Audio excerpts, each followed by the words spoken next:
We're back here once again, YouTube family, with a very disturbing problem. I left my car sitting for about a week, maybe a week and a half, in my driveway while I did other things. And in Chicago we had snow and all kinds of other crazy weather coming through, but we had a long period of rain, and I didn't really think much of it until I went and opened the door of the car. And when I opened the door of the car, there was, on the driver's side, not the passenger side, on the driver's side, there was, I want to say a river of water, but it was about 3 inches of water.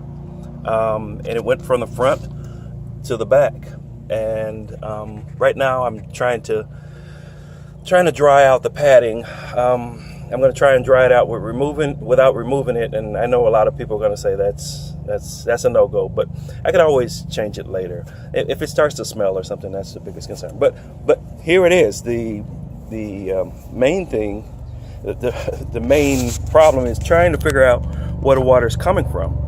And I took some of the suggestions from other YouTube and Volkswagen enthusiast groups, and I took their suggestion and looked in here.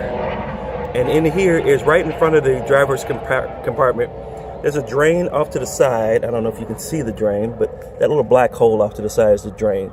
That drain actually drains down towards the fender well, and in here, leaves and all kinds of debris pile up. But that drain from here on down shouldn't affect, and that's at the level under the fender well. That shouldn't affect how the water is draining outside the vehicle. It shouldn't be draining inside the vehicle.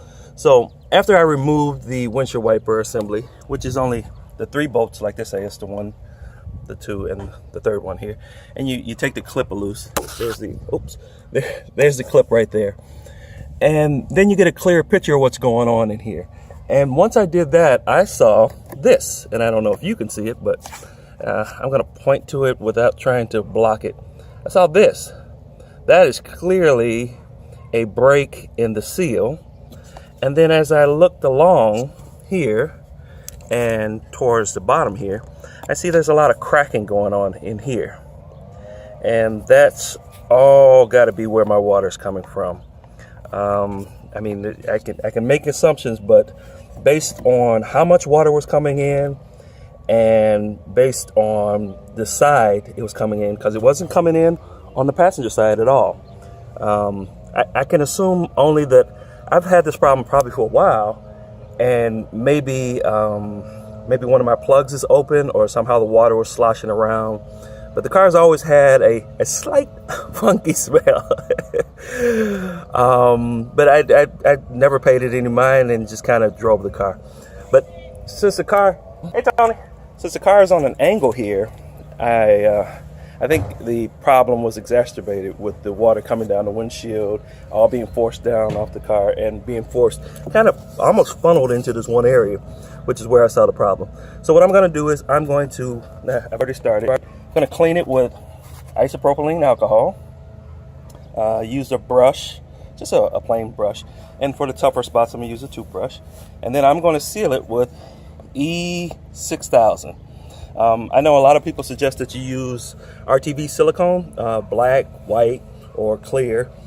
And the silicone should shrink into place and maintain a solid seal. But the E6000 should do that even better. So what I'm going to do is I'm going to seal all the cracking spots. And there is some cracking up here. There is some cracking along this line, but it doesn't look like it's breaking through. I'm just going to concern myself mostly with the areas that are cracked, and then try and do a dry out. Looks like we're going to get rain probably again in a couple more days, so I'm not going to get the water hose out. I'm going to get an affirmation from Mother Nature whether or not I've done this correctly. I don't think it's leaking from under this grommet where the main wire harness comes up. I don't think it's leaking from there, but I may put a little E6000 in there, just a little small bead, just to be sure. All right, if you're having this problem, I hope this helped. If it didn't help, maybe we can figure it out together, and I'll give an update to let everybody know if this indeed did solve my problem. Some people were having the problem where they have a sunroof. I don't have a sunroof. And if you have the sunroof right here, you have a protruding little pinched off nozzle. And all it takes is a couple of leaves to clog up that little nozzle. Then your water starts to build up and up and up and up and up, and then it finds another way.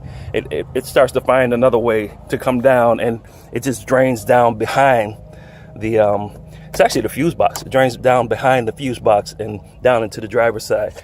That is not my problem. That is not the problem I'm having. And this water, I tell you, it was significant. I actually had the car covered, and I still wound up getting about 1.5 to 2 inches of water. So car covers that are not waterproof, they don't help much. They help with snow, rain, and maybe keeping dirt and debris off the car, but it doesn't help with water. So there are some waterproof car covers, but that's not the one that I had.